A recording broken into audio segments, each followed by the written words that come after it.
आकाश अपनी फैमिली के साथ एक बहुत ही बड़े शहर में रहता था और अभी वो कक्षा 8 की पढ़ाई पूरी करके छुट्टियां बिताना स्टार्ट कर रहा था। और छुट्टियां शुरू होते ही वो अपने घर में था। उसके जो पेरेंट्स थे, उसकी 2 बहनें और एक भाई था। अब जब छुट्टियां स्टार्ट हुई थी तो आकाश घर में ही रहता था अपनी फैमिली के साथ और बहुत शरारत किया करता था। मतलब इस रूम से उस रूम में, यहाँ से वहाँ सामान फेंकना, कभी खेल खेल के सामान फैला दिया करता था। मतलब बहुत शैतानियां करता था। अब घर में भी इतना कोई था नहीं उसके पीछे लगने वाला, तो ऑलमोस्ट टाइम वो सबको परेशान ही करता था। अब इसी बीच आकाश के जो पापा थे उन्होंने प्लान किया कि आकाश को क्यों ना उसके नानी नाना के घर भेज दे और कुछ टाइम वो अपने गांव में भी हो आएगा और गर्मी की छुट्टियां हैं, एंजॉय कर लेगा। घर पे रहने से तो अच्छा ही है। और आकाश भी ना ये तंग गलियां और दिन भर गाड़ियों के आने जाने की आवाज और मतलब ऊंची ऊंची बिल्डिंग सब कुछ देख के पक गया था। तो आकाश की मम्मी ने बोला हाँ ठीक है, उसे नानी क्या भिजवा देते हैं। तो आकाश के पापा 2-3 दिन बाद जब उनकी छुट्टी थी तो उसको लेकर उसकी नानी के यहाँ पहुँचे। अब नानी के यहाँ गए और नानी के यहाँ जो आकाश के मामा थे ना, उनका भी एक बेटा था। तो ये दोनों मतलब बढ़िया दोस्त थे, अच्छी मतलब एक ही एज के थे, तो इनकी मतलब बढ़िया बनती थी और खेलने वेलने साथ में जाया करते थे। अब जैसे आकाश को पापा छोड़ के गए उसके, वो अपने मामा के लड़के को लेके दुनिया भर के रास्ते नापने लग गया। गांव में पूरा घूमता, सब जगह मतलब इधर उधर जाता, खेत खलियान देखता, पेड़ों पे चढ़ के बैठता। मतलब उसके लिए एक बहुत नई दुनिया थी ये, बहुत मजा आता उसको यहाँ पे। और अब तो वो यहाँ पे आ ही गया था, कुछ दिन रुकना था उसे, तो उसने मतलब पापा को भूल के मजे करना शुरू कर दिया। पापा उसके खैर उसको छोड़ के वहाँ से वापस आ गए और अपने काम में लग गए। अब आकाश के लिए हर दिन एक नया एडवेंचर होता, वो रोज बहुत मजे करता और गांव के और भी बच्चे थे जो उसके अच्छे दोस्त थे। तो मतलब एक ग्रुप टाइप का था इनका, जो मतलब पूरा टाइम गांव की सैर किया करता था। और गांव में ही ना एक तालाब था। अब गर्मी थी उस टाइम, तो बच्चे दोपहर में ज्यादातर गाँव के तालाब में ही जा जाके खूब खेलते थे। अब बच्चों को पानी से खेलने का शौक होता भी बहुत ज्यादा है, मतलब कहीं पे भी होते हैं, छप छप करके पानी में घुस जाते हैं गर्मी के टाइम में, उनको बहुत मजा आता है। तो वैसे ही आकाश भी था। वो अपना हर दोपहर में उसका मतलब रूटीन था, सुबह नाश्ता वाश्ता करके गांव के खेतों के चक्कर लगा के ये लोग अपना जाया करते थे तालाब में नहाने के लिए और तालाब में अपना नहा धो के रोज वापस आते थे। अब एक दिन की बात है जब आकाश रोज की तरह ही मतलब अपने घर से निकला भाई के साथ में अपने, और गाँव घूम के तालाब में गया, नहाने लगा और काफी टाइम ये लोग खेले वेले। उसके बाद में ये जब घर आ रहा था आकाश, तो इसको लगा जैसे इसका सर बहुत भारी भारी हो रहा है और अजीब सा उसको अंदर जैसे बुखार की फीलिंग होती है ना, गरम गरम सा फील होता है वैसा, मतलब अजीब सा पूरा शरीर टूट रहा वैसा इसको लग रहा था, जैसे बॉडी बहुत वेट वाली हो गई है। तो उसको लगा मतलब मे भी तबीयत खराब हो रही है। उसने अपने भाई को बोला कि यार मतलब ऐसा ऐसा मुझे फील हो रहा है और बहुत बुखार सा लग रहा है। तो उसके मामा के बेटे ने कहा कि चलो घर चलते हैं और वहाँ पे नानी को बताते हैं। तो आकाश फटाफट आया अपने घर पे, मतलब नानी के यहाँ, और नानी को बोलने लग गया कि मतलब उसे जुकाम हो गया है और ऐसे बुखार सा लग रहा है और पूरा शरीर टूट रहा है, जैसे बहुत भारी हो शरीर। तो नानी, अब बच्चा था, आकाश को डांटने लग गई कि तुम दिन भर घूमते रहते हो धूप में और पूरा टाइम तालाब में तुम लोग घुस के नहाते हो। तो इन लोगों ने मतलब उस बात को जाने दिया। अब शाम को नानी गई, पड़ोस में ही एक डॉक्टर रहते थे, उनको ऐसे हाल वाल बता के दवा ले आई। अब आकाश ने दवा खाई और मतलब उसको उस दिन थोड़ा दर्द तो ठीक हुआ सर का, लेकिन वो शरीर से भारीपन नहीं जा रहा था, बहुत भारी शरीर लगता था, जैसे कुछ मतलब वेट उसके शरीर पे रखा हुआ है। अब जैसे जैसे दिन ढल रहे थे ना, उसका सर दर्द पहले दवा से ठीक हो जाया करता था, लेकिन अब उसका सर दर्द दवा से ठीक हो ही नहीं रहा था। अब उसका बार बार सर दर्द करे और वो वैसे ही भारी भारी सा फील करे और वो बार बार नानी को बोलता था कि उसकी तबीयत सही नहीं लग रही। और धीरे धीरे ना अब उसको जब भी सोता था रात में डरावने सपने आने लग गए। मतलब उसे सपने में कोई उसको साथ दिखता उसके और बहुत ही मतलब खतरनाक सा दिखता था। अब एक दिन ऐसे ही आकाश को बहुत भयानक सपना आया और जैसे ही उसने आँख खोली, उसने कहा चलो हर्ष सपना था भाई, कोई सच्चाई नहीं थी इसमें, और सो के उठा, सोचा लाओ पानी पी लेता थोड़ा सा। जैसे पानी पीने के लिए बढ़ने लग गया ना, तो एक गैलरी थी और गैलरी से ना उजाला उधर कहीं से आ रहा था, मतलब गैलरी में कोई लाइट नहीं जल रही थी। तो आकाश जैसे गैलरी की तरफ बढ़ा तो क्या देखता है, उसके सामने एक बहुत बड़ा सा, मतलब आदमी तो नहीं कह सकते, उससे भी बड़ा, मतलब खूब बड़ा सा, उतना बड़ा कोई आदमी नहीं हो सकता, वो ऐसे कुछ आकृति सी खड़ी हुई है और उसके पैर बहुत बड़े हैं, मतलब इतने बड़े बड़े पैर, अजीब से उसके हाथों के नाखून। और आकाश पता नहीं उसको क्या लगा, उसको ज़्यादा शान पत्ती सूझ रही थी तो वो ऐसे आगे बढ़ने लग गया। और मे भी डर भी रहा होगा लेकिन वो आगे बढ़ रहा था। और जैसे ही वो थोड़ा सा उसके पास गया ना, उसने देखा कि उस जो भी चीज थी, जो भूत था, उसके पूरे चेहरे पर बहुत सारा खून, मतलब ऐसा लगा खून टपक रहा है, मतलब ऐसे खून लगा बहुत सारा, और बड़ा अजीब सा मतलब उसका हो रखा था हाल। और वैसे ही जब ये आकाश ने देखा, आकाश वहीं मतलब आगे बढ़ने की हिम्मत कर रहा था, वहीं पर बेहोश होके गिर गया। और जैसे ही आकाश गिरा तो जो नाना नानी थे उनके यहाँ एक डॉग था, और पता नहीं उसने क्या सेंस किया। लोग कहते हैं ना कि डॉग्स को बहुत जल्दी सब कुछ सेंस हो जाता है, तो वो वैसे ही पहले से उधर बहुत भौंक रहा था। और जैसे ही आकाश गिरा, पता नहीं वो कहाँ से कैसे करके खुल के अपने आप से गैलरी के साइड आया और बहुत तेज तेज से भौंकने लग गया। अब जब डॉग इतना तेज तेज भौंक रहा था तो घर की और लोग उसकी आवाज़ सुन के आए कि क्यों भौंक रहा है, क्या हो गया, इतना शोर मचा रहा है रात में।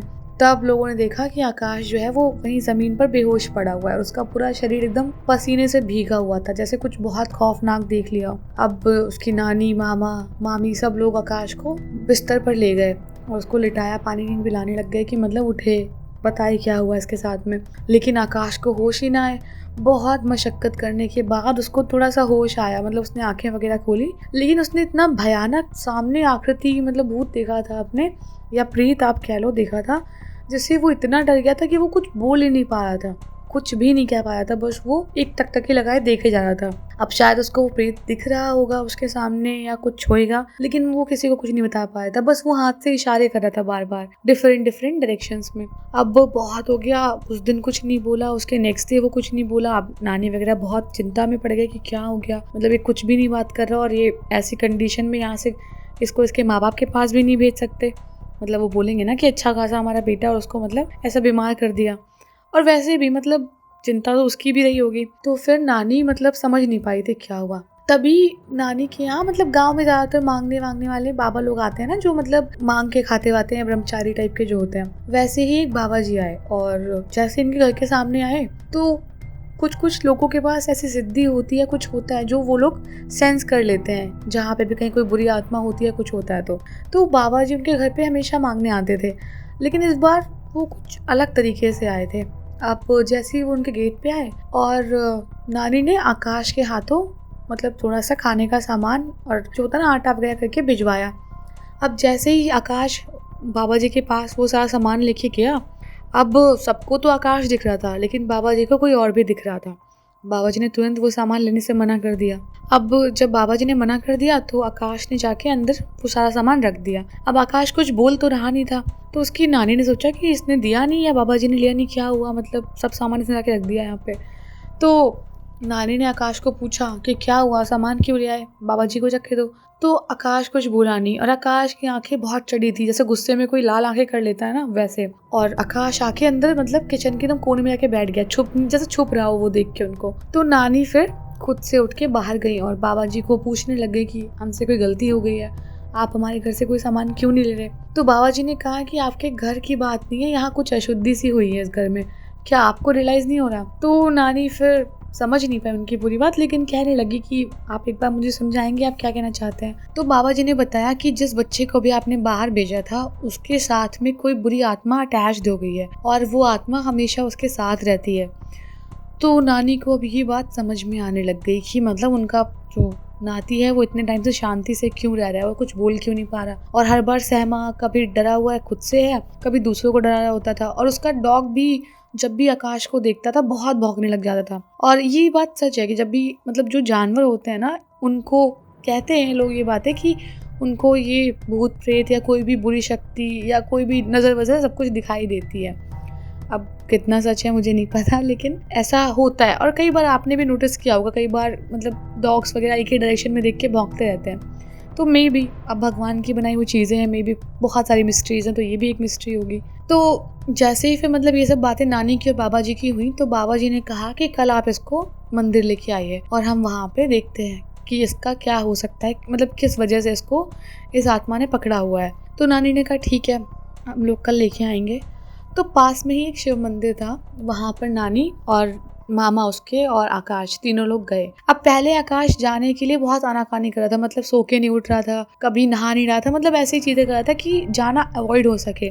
लेकिन अब भगवान जिसको बुलाए उसे कौन बचा सकता है ना। तो इसी वजह से जैसे तैसे आकाश को मतलब वहाँ पे लोग ले गए। अब जैसे ही वो लोग वहाँ पे ले गए, बाबा जी ने थोड़ी बहुत पूजा वगैरह स्टार्ट की, आकाश को थोड़ा सा मतलब जल वल थोड़ा थोड़ा ऐसे चींटी डाली उसकी, और फिर आकाश को पूछने लग गए कि बता इस बच्चे के शरीर में क्या कर रहा है। तो आकाश ऐसे सरवर घुमाने लग गया अपना बहुत तेज तेज से, और अजीब अजीब सी आवाजें निकालने लग गया, जैसे कोई गुर्राता नहीं है वैसे आवाजें निकाल रहा था। मतलब काफी खौफनाक था वो सीन देखने में, मतलब बच्चा ऊपर से अजीब सी आवाजें निकाल रहा और बहुत स्पीड में मुंडी घुमा रहा था। खैर बाबा जी की थोड़ी बहुत कोशिशों के बाद में बाबा जी जैसे तैसे उस चीज को समझ पाए कि क्या चीज थी जो इसके साथ आई और क्यों आई। अब बाबा जी ने बताया कि आकाश कुछ दिन पहले जब दोपहर में तालाब के साइड नहाने गया था, उसके कुछ ही टाइम बाद ये और इसके कुछ दोस्तों ने मिलके मतलब मजे मजे में उसके पीछे ही एक शमशान घाट था, उससे थोड़ी दूर पे कोई लाश कहीं जली होगी, वहां जाके इन लोगों ने शर्त लगाई थी कि कुछ नहीं होता करके वहां पर जाके ये हल्का हो रहा था। और उसी बीच में मतलब वो आत्मा जो भी है इसके साथ में प्रेत, उसको मतलब डिसरिस्पेक्ट फील हुई और उसने मतलब इसको अपने इसमें पर्स कर लिया, इसीलिए अभी कुछ नहीं बोल रहा। लेकिन कोई बात नहीं, मैं एक ताबीज़ बना के देता हूँ, आप इसको वो पहनाओ, और जो भी आकाश से गलती हुई है आप जाके उसके लिए क्षमा याचना करो उस आत्मा से, क्योंकि आत्माएं मतलब अच्छी भी होती हैं बुरी भी होती हैं, और कई बार उनको भी मतलब होता है ना बिहेवियर इशू दिख जाता है किसी किसी में, तो उसके पीछे लग जाती हैं। अब ये तो आत्मा की भी डिसरिस्पेक्ट हुई ना, इसीलिए उस आत्मा ने इसको पकड़ लिया है। खैर अब नानी पापा जी की बात समझ गई थी कि ये सब क्यों हो रहा है, और नानी फिर आकाश को वही ताबीज़ पहना के घर ले गई और भगवान से भी मतलब क्षमा याचना की कि जाने अनजाने जो भी गलती आकाश से हुई है उसे माफ़ करें। और जहाँ पर आकाश गया था मतलब ये सब चीज़ें उसने की थी, वहाँ जाके उन्होंने थोड़ा बहुत मतलब जो पूजा अर्चना का सामान होता है वहाँ रखा, और उस आत्मा से भी माफ़ी मांगी कि वो उनके नाती को छोड़ दे हमेशा के लिए, और जो भी उनसे गलती हुई है उसके लिए वो उससे माफ़ी मांग के आई। और आकाश ने भी हाथ पैर जोड़े कि मतलब जो भी मुझसे गलती हुई है अनजाने में हुई है, मैंने जानबूझ के कुछ भी नहीं किया और आगे से मैं ऐसा कुछ नहीं करूँगा। तो इस तरीके से आकाश की जान बच पाई और उस प्रेत ने आकाश का पीछा छोड़ा। अच्छा, ये भी लोग कहते हैं कि मतलब कभी भी पेड़ पौधों पर या पुराने पेड़ों पर या किसी भी ऐसे एरिया में जहाँ पर कोई भी मतलब पवित्र स्थान हो या कोई ऐसा स्थान हो जो भी मतलब एक कहीं से किसी चीज़ से जुड़ा हुआ हो, कभी वहाँ पर कुछ भी ऐसा काम मतलब थूकना या फिर कभी हल्के होने का नहीं सोचना चाहिए, क्योंकि मतलब हो सकता है वहाँ पर कोई ऐसे एंटिटी हो जो उस टाइम वहाँ पर मौजूद हो और हमें नहीं पता, क्योंकि हम हर चीज़ तो देख नहीं सकते, वो कहीं ना कहीं ऑफेंड होगी और किसी भी तरीके से हमारी लाइफ को नुकसान पहुँचा सकती है। और जस्ट इन केस बहुत इमरजेंसी भी हो तो हमेशा एक बार खांस के, लोग कहते हैं ऐसा कि थोड़ा खांस के आवाज़ करने पे अगर आप कुछ ऐसा करोगे वहाँ पे तो वो आत्मा वहाँ से हट जाती है। अब ये नहीं पता मुझे कितना सच है झूठ है, बट कभी ऐसा करना मत। बट ये चीज़ बस एक सुनी सुनाई बातों में से एक है, और ये बस एक कहानी थी, इसका कोई भी सत्य घटना से संबंध नहीं है। और अगर आपको ये स्टोरी अच्छी लगी हो तो वीडियो को लाइक कर देना और कमेंट करके बता देना यार, और सब्सक्राइब तो देखो यार कर दो यार, आप कब तक नहीं करोगे, कर दो सब्सक्राइब। चलो।